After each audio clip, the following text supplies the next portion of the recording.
Hello everybody. So today I will talk about calculus. The topic today is about integration. So now I will show you how to answer. We need to use about integration by substitution.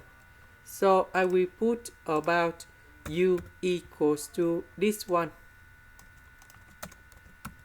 Later that we do first derivative for the both sides.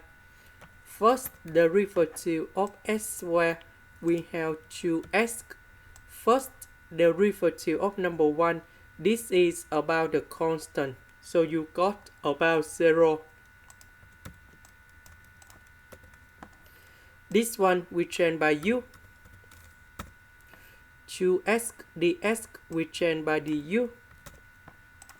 Now we have the formula in here. The integration of u to the power of n du, we have u to the power of n plus 1 over n plus 1, and I will put about c. So this one we have u to the power of 11 over 11, and I will put about c. About u, that is about this one. This is the end. Thank you for watching.